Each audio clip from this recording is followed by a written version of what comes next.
Coach, thanks for joining me on the African Five-A-Side podcast. How are you? I'm doing very well. Thanks for the invitation. It's nice to sort of meet you across the sort of internet. But yeah, thanks for having me. It's good to have a chat. Pleasure's all mine. And usually, whenever I interview a coach anywhere at any level, my first question to them is always, "What's the best part of being the coach of the Gambia?" I know you've only been there for a matter of months, but so far, what would you say your provisional answer to that question is? I think it's just always the players. That's not just the case of the Gambia, although we've got a great group of guys with the Gambia, but the players and staff and everyone working together to try and do better, to try and move sort of the needle forward. And I've been very fortunate in my career to date that everywhere I've sort of landed, yes, we've had to add things to the environments, but we come into pretty good environments to begin with. And so, yeah, from my little experience so far with the Gambia, that it's a great group of guys, not just on the field, the support staff, all really hardworking, really positive people. And that's the type of environment that I think we can really thrive and grow something in.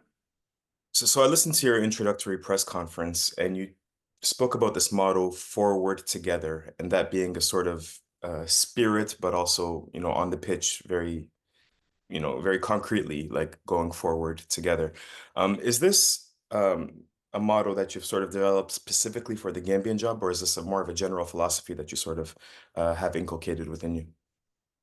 Yeah, for me, it's sort of my core principles sort of run through all the teams I've been with. You have an idea of how you want to play the game. I was very fortunate. I grew up as a youngster in Ireland. I was the only youngster in black and white of Newcastle United. Everyone else was in Man United or Liverpool. But I grew up watching that great Kevin Keegan team of the early and mid 90s. And so that planted a seed of how football should be played. You want to go and entertain, you want to go and attack, you want to use the ball well.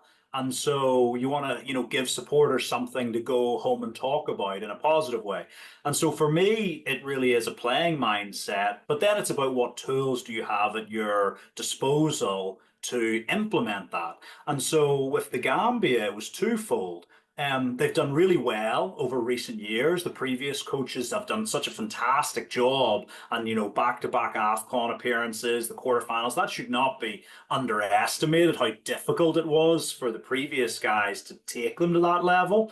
But it was done on let's say, a more low block, more conservative, counter-attacking type of play. Now, the Gambia is a culture, the FA, the government, the supporters, we're really hungry now to take that next step of, yes, we're winning, but now we want to win in an attacking, more free-flowing manner. And that's why they, reached out to me and said, look, we think you can play the way you like to play sort of mirrors this. And can you come? So there's a desire for us to go and play that attacking football. But also when you look at the players on the field, when you look at strikers like Ali So, Adama Sidibe, Adama Bojang, when you look at wingers like Yankuba Minteh, Aliou Fadera, Brian McCauley, like some Musa Barrow, Ablai Jallo, all these great attacking talents.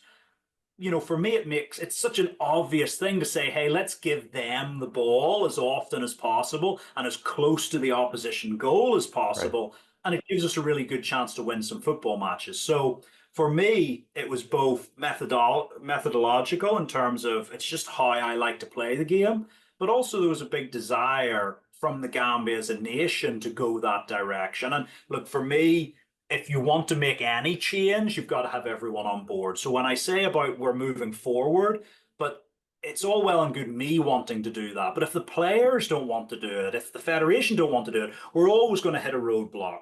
And so that's why I'm saying we've got to do it together. And also reminding people that, look, as you make these changes, there are going to be potholes in the road. There's going to be little moments where something goes wrong, but you have to stay true to the course and you've got to stick together in those moments. And at the other end of it, hopefully there's something really special where not only can we continue to win, but we can win in this really exciting, this really enjoyable way. Such an underrated aspect of international football. I've been covering African football for about a decade now, approximately the same time you started on the continent as well. And all the great teams, all the teams that win AFCON, you see a togetherness, you see a belief in the, and it's like you say, it permeates everybody, not just the players, the coaching staff, and so on and so forth. Can we talk about the first two matches that you were in charge of? The Seychelles 5-1, attacking football, great, great goals. Even Gabon, that first goal you guys scored against Gabon, lovely, free-flowing football. I really love that as well. Um, what were some of the positives that you took from those two matches? If you could just bullet points, if possible, and some of the negatives as well. I think of the four goals you conceded over those two matches, one of them we couldn't see because it came just after halftime and there was a power cut. Me personally, I couldn't find the Jim Alavina goal, but I know at least two were from set pieces. So what are maybe some of the positives and negatives that you took away from those two matches? Yeah, I think the big negative is we've got to tidy up defensively at set pieces. There's no doubt about that. If you look at my record as a coach, we've usually been very strong, both defensive and offensively from set pieces. So for me, that's a big thing that will get better. I've got no doubt about that. We always improve it at every team. We were missing 11 players in the last camp that had went to AFCON. So there was a lot of new guys. So that plays into that understanding and connection when defending set pieces. So I expect that to get better. But that's a big, big thing for us. Another thing is just being really clinical. I think the guys, when they've pulled on that red shirt of the Gambia, have been used to not as many chances. We created a lot of chances. Like against Gabon in the second game, we could have been 3-0 up at halftime.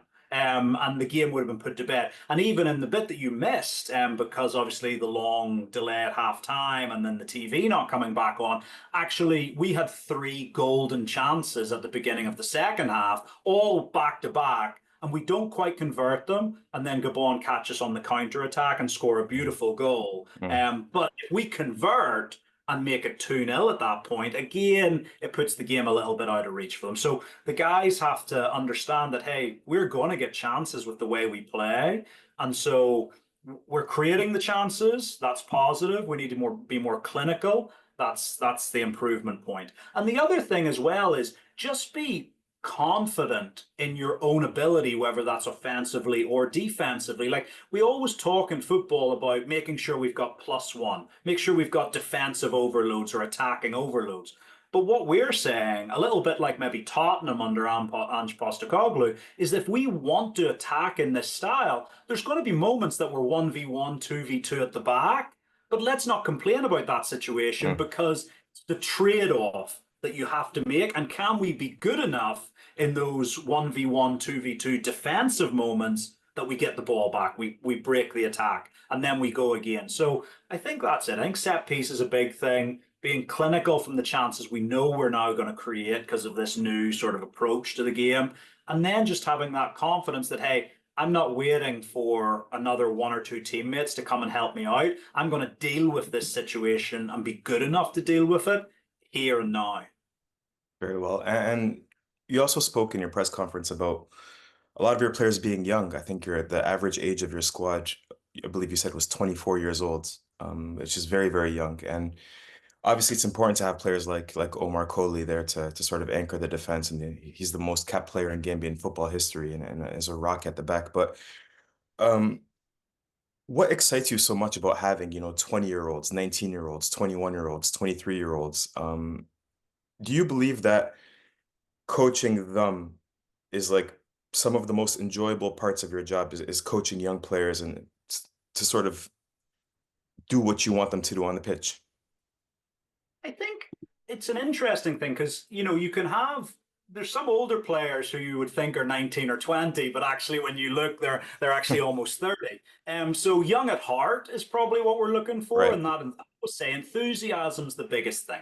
You've got to turn up. Doesn't matter whether you're a footballer or you work in IT or law or medicine. You got to turn up enthusiastic every day to work. And if you're enthusiastic, you've got an opportunity to make progress. If you're not enthusiastic, it's always a labor. It's difficult. And so naturally, enthusiasm probably comes a lot more easily to the young. When you're 19, 20, you haven't learned so many lessons yet, so you're a bit more free with yourself, and that enthusiasm natural. And even the great Sir Alex Ferguson once said, having young players in the squad brings that energy just because of who they are and the age they are. And so I think having that on the field is really important. But equally, like you said, it's about getting that blend and actually the challenge and it's a difficult challenge, but it's a really enjoyable one with the Gambia, is we've got all these super talented young players. Obviously, the Gambia got to the quarterfinals of the U20 World Cup and, really good. But our older players, most of them are still in their 20s. So Correct. if Yeah. I want to give a run out to someone like Mamadou Baggio, who we gave his debut to, or Adama Bojang, who we gave his debut to in the last camp, both 19, 20 years of age, I'm not phasing out a 34-year-old. Actually, the guy whose shirt he has to take is only 27, 28 himself at his prime. And so that makes it really difficult for the young guys to break through because there's not a natural sort of falling off, if you will, for the older guys. They've still got miles in the tank. So that's a difficult thing we're going to have to deal with over the next couple of years, but it's a really enjoyable challenge. And look, when you've got that young sort of upstart, enthusiastic sort of teenager pushing through, I think it helps keep the older players in the Yeah. squad young because it starts that fire underneath them that they've got to keep performing. Otherwise, someone's ready to jump in ahead of them. Absolutely. And before we wrap up our conversation, by looking ahead to the two upcoming matches at the beginning of the AFCON qualifiers for the 2025 AFCON in Morocco, I just wanted to ask you very quickly about Yankuba Minteh. I have to because so many people in the Premier League are talking about him, a 33 million pound signing.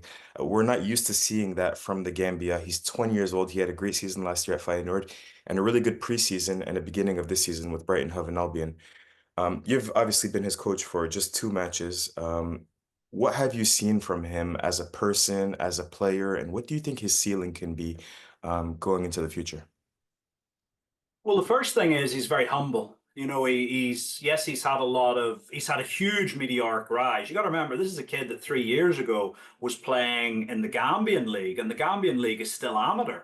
So only 3 years ago, before he went to Odense in Denmark and then Newcastle, he was still playing on pretty rough pitches here in the Gambia. So his rise has been meteoric, but he's dealing with that so well. He's such a humble, hardworking kid. He's quite quiet at least around the coaches. Maybe he's a bit louder when it's just the players, but he's quite a quiet kid. But he has that thing that winners have, which is that real determination. He doesn't like anyone messing around. He takes training seriously. When he's out there, when you've got a point to make to him, he listens, he tries to put it into practice.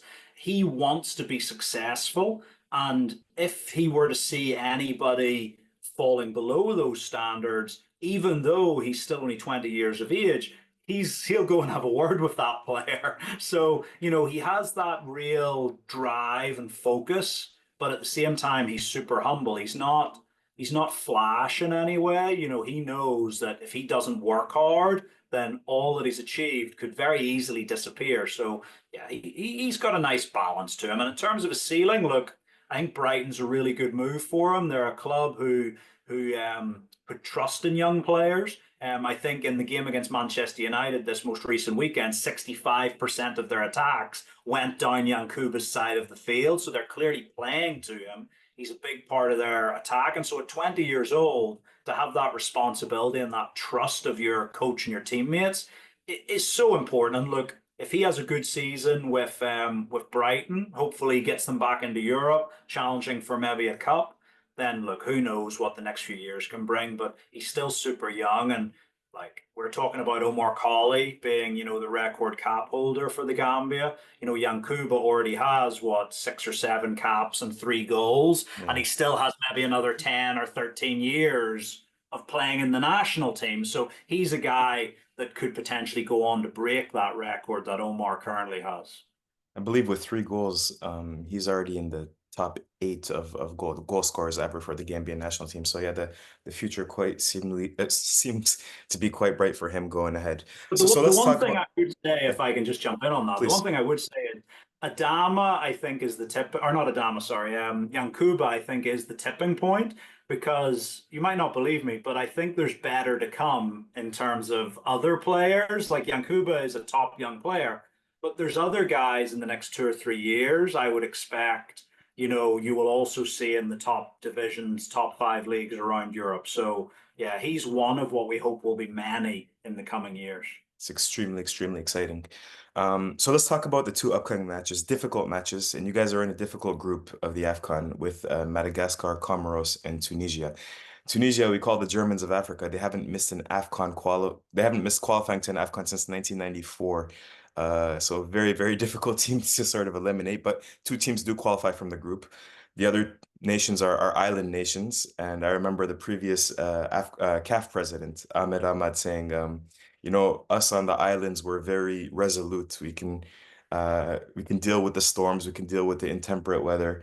It's in our DNA, it's in our blood to be resolute. And they've started very well in the FIFA World Cup qualifiers. Comoros have 9 points, they're leading their group. Tunisia have 10 points, they're leading their group.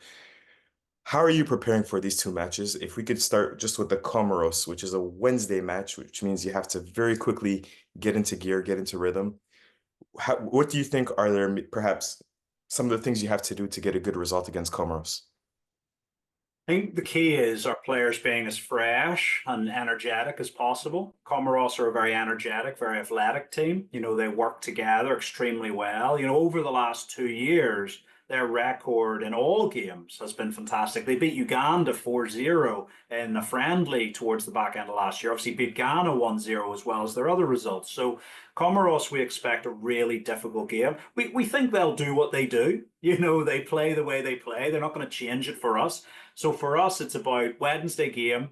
I think 70% of our squad play on Friday or Saturday, 30% play on Sunday. So, it's about picking a team who can go out and play, at their highest for 95 minutes. Now, the nice thing is, of our sort of 30-man long list, 29 of them are starting for their clubs. So what we know is the guys who take the field will be match fit and ready to go. That hasn't always been the case in the past for the Gambia. You've maybe been picking players who've been on the bench up in Europe or wherever. So guys who are ready, who know their jobs. And again, it's about, look, Comoros, we've got to give them big respect because they've done so well and they are dangerous in their own way.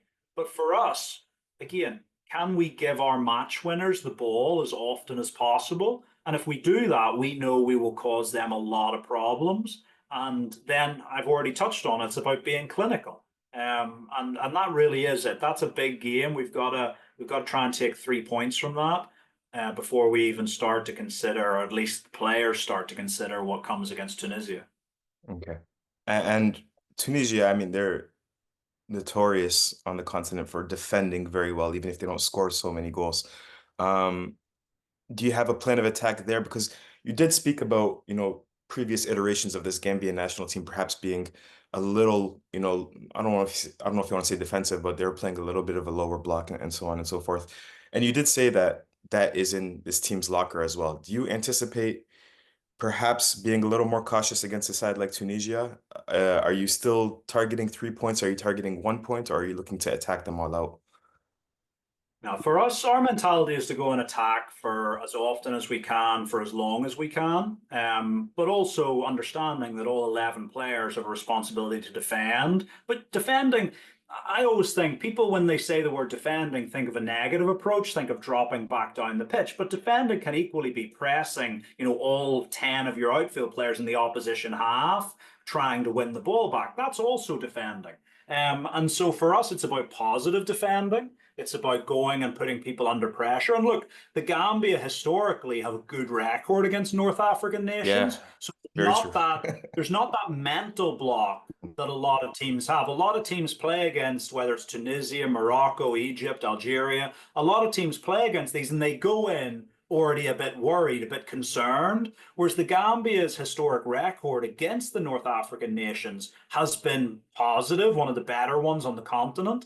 And so for us, there's no fear about the game. There's respect because, like you said, Tunisia have a phenomenal record, but equally, last time out, I think they drew away to Namibia. So it's a team that can drop points. So we respect them, but I also think they'll look at our team sheet and they'll have to respect us because they'll see some of the names on that team sheet and know that this is not the Gambia of 15, 20 years ago. This is the modern Gambia who can win football matches when they play. And we'll tie it up with this final question, if it's okay with you. Me personally, I looked at this group and I said, I think this is going to go, to the final match day, in terms of qualifying. It's going to be very, very tough. There's going to be ups and downs. How important is it for you as a coach to host matches in the Gambia, even if it's not for these first two rounds, perhaps later on in the group stages? I know the group stages, I mean, it's not taking qualification is not over 2 years or 3 years. Is it possible to perhaps host matches later on in the group? Yeah, we're really hopeful. We're hopeful for October. And even when I first came in and took the job, those honest conversations that we had were that it might be possible for September, but realistically, October was the more realistic target. And I think we're largely on for that. I see the updates. I'll be flying down to Banjul tomorrow morning and I'll get to visit the stadium again. I always go every time I'm there to see firsthand where we are, meet with different people from government, just to have that sort of say in little things that can help us along the way. And the stadium is almost there. And we're very hopeful that for October we'll be able to host Madagascar there. But look, there's no doubt I think someone told me it's been almost 5 years now since the Wow. Gambia last hosted a home game. Mm. And so, given in those 5 years, there's been two African Cup of Nations appearances. There's been a complete sort of regeneration of the side with guys now playing in Ligue 1, Serie A, the Premier League. I think it's going to be a capacity crowd. It's a little bit sad that that can't be against Tunisia in a couple of weeks' time, because what a game that would have been. The first game, maybe even under the floodlights, capacity crowd against a giant of African football. But, Madagascar in match day 4 could well be a decisive game, depending on how the first 3 rounds of games go. So it's important to play at home. On the African continent, home advantage counts for so much. And so, yeah, we're just fingers crossed, but we're confident that October we'll be able to play at home again. Yeah, I'm sure the Gambian public is thirsting for a chance to see everybody in person again after so long. Coach, thanks again for your time. It was really, really insightful, and best of luck to you for the upcoming matches. No, it's been a pleasure. Thank you very much.